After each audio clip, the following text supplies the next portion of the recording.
Em um casamento de família, minha namorada me apresentou como apenas um amigo. Eu sorri e a apresentei como minha ex. A sala ficou em silêncio, mas a reação da mãe dela chocou a todos. Ela ergueu a taça, inclinou-se com aquele sorriso ensaiado e caloroso, e disse as palavras que me despedaçaram como se eu nem estivesse ali. Este é meu querido amigo, Jack. Apenas um amigo. Apenas um amigo. Eu ouvi isso em meio ao barulho de risadas e talheres batendo nos pratos. Mais alto do que a lista do DJ e do vai e vem dos garçons entre as toalhas de mesa brancas. Meus pulmões se apertaram dentro das costelas. Estávamos no casamento da prima dela. Um evento grandioso, exagerado, daqueles em que até o champanhe tinha sua própria hashtag. E eu era apenas um amigo. O curioso é que meu primeiro pensamento não foi raiva. Foi confusão. Aquele tipo estúpido de confusão em que sua mente se apressa para criar desculpas em nome de outra pessoa. Talvez ela tenha se enganado. Talvez quisesse manter as coisas discretas. Talvez não fosse o momento certo. Mas então vi o rosto dela. Aquele risinho nervoso, o olhar de canto que lançou para a mãe antes de tomar outro gole. Não era um mal-entendido. Eu era uma omissão deliberada. Então, apresentei-a como minha ex, autossuficiente para que todos na mesa ouvissem. Autossuficiente para que a mulher ao lado da mãe dela deixasse o garfo cair. Toda a energia ao redor mudou como um trem freando de repente. A música continuou. As conversas também. Mas a nossa mesa ficou congelada. Exceto a mãe dela. Deus me ajude. A mãe sorriu. Não foi um sorriso irônico, nem de surpresa, mas um pequeno e satisfeito sorriso, como se estivesse esperando por aquilo. Até hoje não sei o que aquele sorriso significava, mas lembro dele com mais clareza do que do gosto do vinho que derramei na manga, tentando parecer despreocupado. Deixe-me voltar um pouco. Não era o primeiro casamento ao qual fomos juntos. Mia e eu já tínhamos algo há quase 3 anos. Um relacionamento um tanto de idas e vindas, mas sempre voltávamos, como se estivéssemos presos por uma corda ao mesmo porto. Começamos como colegas de trabalho, ela no marketing, eu no design de produto. Nos primeiros 6 meses, eu achava que ela estava fora do meu alcance. Para falar a verdade, eu me sentia fora da minha própria liga. Ela era magnética, inteligente, estilosa, sempre parecia viver em um ritmo mais rápido do que o mundo ao redor. Quando finalmente nos tornamos algo real, foi como segurar um cometa com as mãos nuas. Ofuscante, irreal, veloz. Mas, com o tempo, vieram as queimaduras. Havia sinais. Eu vejo isso agora.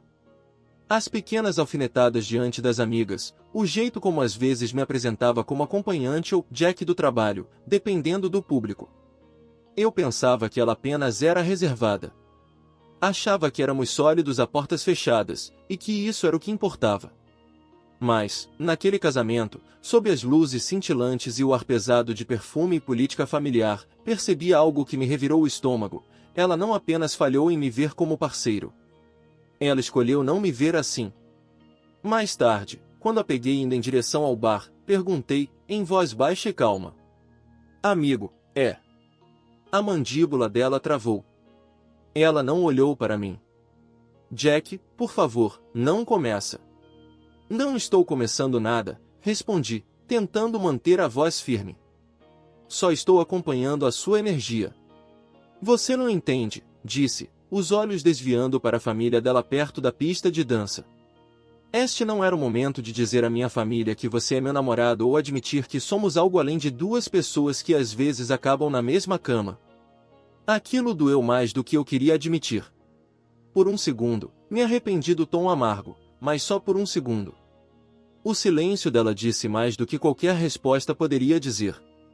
A noiva, a prima dela, Lassie, tinha nos pedido naquela semana para fazermos um brinde juntos. Disse que éramos o casal por quem todos torciam, como se fossemos um sub-enredo de comédia romântica. Agora eu entendia por que me evitou o pedido. Ela não tinha medo de falar em público. Tinha medo de dizer algo que não poderia retirar. Quando voltamos para a mesa, a postura dela havia mudado. Braços cruzados, olhos evitando os meus. Eu não tentei puxar assunto. O que eu estava a dizer? Foi o tio dela, de todas as pessoas, quem se inclinou para mim no meio do prato principal e murmurou: Filho, não sei o que foi aquilo mais cedo, mas espero que você saiba que merece melhor do que ser o segredo de alguém. Não respondi, apenas assenti. Ele me deu um tapinha nas costas, como um técnico que já sabe que o jogo está perdido. A música acelerou. As pessoas começaram a dançar. Mia dançou também, mas não comigo. Rodopiou com as primas, pegou a sobrinha no colo, até dançou devagar com o pai. Mas nunca, em nenhum momento, estendeu a mão para mim. Nunca me olhou nos olhos novamente. Eu fiquei apenas observando o rodopio do vestido dela, a forma como se movia com facilidade por ambientes nos quais eu sempre me sentia desajeitado. Talvez essa fosse a verdade. Ela nunca foi realmente minha para perder. Eu era apenas conveniente. Bom para momentos silenciosos, confiável, não embaraçoso, alguém com quem ela podia rir em privado, mas nunca apresentar em público com orgulho. E, de repente, senti-me como um convidado no meu próprio relacionamento. Conforme a noite avançava, eu continuava olhando para a mãe dela. Aquele mesmo sorriso gentil, como se ela conhecesse o roteiro, como se esse fosse o ato que esperava que a filha encenasse. E a minha fala apenas ousou um pouco demais. Mas aquele sorriso me assombrou. Não parecia arrogante. Parecia triste, como de uma mulher assistindo a reprise de uma história que ela própria já viveu. Saí do casamento mais cedo. Não me despedi. Pedi um Uber para um hotel em outra cidade e sentei na cama ainda de gravata, o silêncio pressionando como estática. Pensei em todas as formas que poderia ter reagido. Uma cena dramática, um confronto aos gritos, um término público. Mas o que eu disse, minha ex, foi silencioso. Não levantei a voz. Não apontei dedos. Apenas dei à sala a verdade que ela teve medo de oferecer. E aquela verdade caiu como trovão sob os lustres. Não dormi naquela noite. Fiquei encarando o teto do quarto do hotel, contando as pequenas rachaduras no reboco e tentando entender como tínhamos chegado ali. Não apenas ao casamento, mas a essa versão esvaziada de nós dois. Mia e eu tínhamos um ritual depois de cada evento. Parávamos para comer alguma besteira no caminho de volta, dividíamos batatas fritas, brincávamos sobre quem dançou pior, quem chorou nos votos. Era uma daquelas pequenas coisas que me faziam sentir ligado a ela. Como se, não importava o quão público fosse o evento, sempre houvesse um mundo privado esperando por nós do outro lado. Mas não dessa vez. Dessa vez, deixei o silêncio engolir a noite. Sem mensagem dela. Sem ligação perguntando onde eu estava. Apenas nada. Na manhã seguinte, fiz o check-out sem escovar os dentes. Minha boca estava seca e amarga, como se eu tivesse engolido a versão de mim mesmo que fingia ser a tempo demais. Dirigi de volta para meu apartamento e, por um momento, quase esperei encontrá-la lá, talvez sentada no sofá, pronta com alguma explicação fraca ou um pedido de desculpa choroso. Não estava. Mas a foto nossa ainda estava na prateleira, aquela tirada na festa de noivado da irmã dela, um ano antes, ela de cabeça apoiada no meu ombro, minha mão nas costas dela, os dois sorrindo. Mas agora percebi algo que não tinha notado antes, eu estava inclinado para ela. Ela não estava para mim. É estranho como a clareza funciona. Nem sempre chega como um raio. Às vezes vem como neblina levantando devagar, revelando tudo que você não queria ver, mas que não consegue mais deixar de ver depois que aparece. Mais tarde, naquela tarde, recebi uma mensagem. Mia, podemos conversar? Fiquei olhando para ela por 5 minutos antes de responder. Eu, sobre o quê? Ela não respondeu na hora. Imaginei-a lendo e relendo a mensagem. Talvez esperando que eu dissesse claro. Talvez torcendo para que eu facilitasse. Sempre fiz isso. Então veio a resposta. Mia, eu estraguei tudo. Não devia ter dito o que disse ontem à noite. Fiquei nervosa. Eu, nervosa. Mia, era minha família. Eles não entendem a gente. Eles não entenderiam. Essa frase ficou martelando. Eles não entenderiam. Não entender o quê? Que estávamos juntos há 3 anos. Que eu a apoiei em cada revés profissional, cada ataque de pânico, cada vez que ela duvidou de si mesma. O que havia para não entender? A não ser que a parte que eles não entenderiam fosse porque ela ainda estava comigo. Não respondi. 3 horas depois, ela apareceu na minha porta. Sem maquiagem, cabelo preso, aquele moletom cinza que usava para dormir quando ficava às quintas. Por um momento, parecia como antes. Por um momento, quis acreditar naquela versão dela. Desculpa, disse antes que eu pudesse falar qualquer coisa. Fui estúpida. Afastei-me, deixei-a entrar. Certos hábitos morrem devagar. Ela andava pela sala, braços cruzados como se estivesse com frio, embora estivesse quente lá dentro. Minha mãe ficou me pressionando a noite toda sobre o futuro, disse. Sobre casamento, filhos, prazos. Fiquei nervosa. Disse a coisa errada. Não a interrompi. Apenas observei. Você sabe como ela é, continuou. Ela acha que eu deveria estar com alguém mais estabelecido. Lá estava. Não mais amoroso, não mais presente. Mais estabelecido. Assenti devagar. Então você me apresentou como amigo. Eu não quis dizer desse jeito. Então de que jeito você quis dizer? Perguntei. Porque pareceu bem claro. Ela sentou na beirada do sofá como se o corpo não suportasse mais o peso. Eu estava com medo. Ok. Você sempre foi o estável, o que fica? Eu não achei que você fosse embora. Essas palavras doeram mais do que eu esperava. Eu não achei que você fosse embora. Não, eu não queria te perder. Não, eu não suportaria ficar sem você. Apenas a suposição de que, não importava quantas vezes ela me minimizasse, me humilhasse, eu ainda estaria lá, esperando, seguro. Foi então que percebi o que eu era para ela o tempo todo. Eu era a rede de segurança, o amor de reserva, o homem que ela mantinha aquecido na vida enquanto esperava por alguém mais chamativo, alguém que a mãe não precisasse apertar os olhos para aprovar. Sentei à frente dela e disse calmamente. Você tem razão. Eu costumava ser o que ficava. Os olhos dela subiram. Costumava. Eu não sou mais esse homem. Ela piscou, tentando ler meu rosto. O que isso significa? Significa que eu não posso ser o homem que você transforma em papel de parede. Jack, começou ela, a voz já trêmula. Não, escuta, interrompi. Eu não te odeio. Nem estou com raiva. Só finalmente vejo as coisas pelo que são. Você precisava que eu fosse invisível para poder continuar fingindo que estava sozinha, até que alguém melhor aparecesse. As lágrimas brotaram nos olhos dela. Lágrimas verdadeiras, acho. Mas eu não me movi. Não a abracei. Apenas a deixei sentar com aquilo. Você mesma disse, continuei. Você não achou que eu fosse embora. Achou que eu ficaria em silêncio, no fundo, só esperando caso algum dia decidisse que eu era suficiente. Ela não negou. Apenas enxugou os olhos e sussurrou. Desculpa. Eu sei.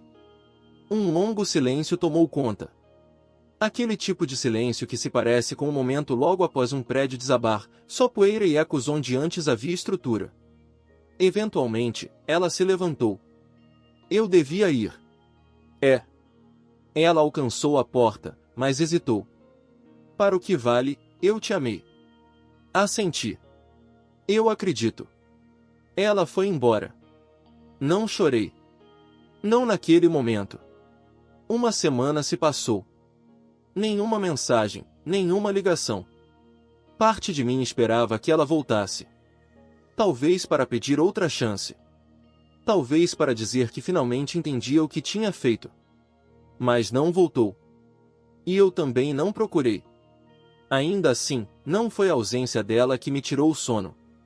Foi o sorriso. O sorriso da mãe dela. Aquele leve, sutil curvar de lábios quando eu chamei Mia de minha ex diante de todos. O jeito como ela não pareceu chocada nem ofendida, apenas ciente. Eu não consegui esquecer. Então fiz algo que não fazia há anos, procurei alguém da família dela. O irmão mais velho, Darren. Não éramos próximos, mas ele sempre me tratara bem. O tipo de cara que sabe puxar conversa, que lembra aniversários. Mandei uma mensagem. Oi, isso é meio aleatório, mas você lembra do casamento? Tem algo que está me incomodando. Ele respondeu em menos de 1 hora. Darren, se é sobre a minha irmã ter te chamado de amigo, eu entendo. Foi pesado, cara. Não é só isso. A mãe dela sorriu quando eu disse que a gente tinha terminado. Foi estranho. Outra pausa. Depois veio a mensagem. Darren, você não ouviu isso de mim. Essa frase sempre precede algo que muda tudo. Ele me ligou. Conversamos por 45 minutos. Não vou repetir cada detalhe, mas aqui está a essência. A mãe de Mia já tinha visto esse padrão antes. Já tinha vivido isso. O marido dela, o pai de Mia, não foi sua primeira escolha. Ele foi a opção segura. O homem confiável com quem ela se casou depois que o homem que realmente amava foi embora. Por anos, ela vestiu esse sacrifício como uma armadura. Nunca disse em voz alta, mas deixou que isso envenenasse tudo que tocava. E quando olhou para Mia, viu o mesmo caminho se formando. Aquele sorriso não foi aprovação, disse Darren com cuidado. Foi arrependimento. Isso me atingiu mais forte do que esperava. Não era apenas que eu não fosse suficiente para Mia. Era que a mãe dela viu o que Mia estava fazendo comigo e reconheceu o mesmo padrão que nunca conseguiu quebrar em si mesma. Aquele sorriso não foi de alegria. Foi de resignação. Alguns legados não são barulhentos. Eles são passados em silêncio, em afeto retido, no jeito como uma mãe ensina a filha a temer a vulnerabilidade e a buscar imagem em vez de conexão. Essa percepção não me trouxe paz de imediato. Mas trouxe perspectiva. 3 dias depois, encontrei Mia por acaso. Estávamos em lados opostos de uma trilha no parque. Daquelas coincidências que a vida joga só para ironizar. Ela me viu. Eu a vi. Por um segundo, nenhum de nós se moveu. Ela estava com alguém. Um sujeito alto, elegante, confiante. Vi o jeito como ela inclinava o corpo na direção dele. O riso fácil diante de algo que ele disse. E me perguntei, será que essa é a versão que ela acha que a família finalmente vai aceitar? Ela não me apresentou dessa vez. Nós apenas passamos um pelo outro, e ela nem sequer me lançou um olhar. Mas eu percebi. Um lampejo nos olhos dela. Reconhecimento. Não culpa, não desculpa. Luto. O tipo de luto que não vem de perder alguém, mas de perceber que talvez nunca encontre outra pessoa que a ame com tanta calma, com tanta inteireza, de novo. E sabe de uma coisa? Eu não me senti orgulhoso. Nem vitorioso. Apenas livre. O amor não termina com grandes discursos. Termina nesses momentos silenciosos e decisivos, quando você para de esperar que alguém escolha você. Quando você deixa de aceitar afeto morno disfarçado de indecisão. Quando você solta, não com raiva, mas com clareza. Ela me chamou de seguro uma vez. Por muito tempo, achei que fosse um insulto. Mas agora entendo. Eu não era a rede de segurança dela. Eu era o lugar macio onde ela caía enquanto esperava por alguém mais brilhante. E quando esse alguém surgiu, real ou imaginado, ela me apresentou como apenas um amigo, sem perceber que eu já estava com o pé fora da porta. As pessoas perguntam se eu a aceitaria de volta. Não. Não porque eu não me importe, mas porque finalmente me importo mais comigo. Você não volta para o fogo depois de aprender a respirar de novo. E às vezes, o fechamento não é uma conversa. É apenas uma caminhada silenciosa ao passar por alguém que já teve seu coração, e perceber que ele bate mais forte agora que essa pessoa não o segura mais. Essa foi a última vez que a vi. Mas sempre vou me lembrar daquela noite no casamento. As luzes, o brinde, o silêncio depois das minhas palavras, e o sorriso da mãe dela. Não porque fizesse sentido na época, mas porque agora eu entendo exatamente o que ele significava.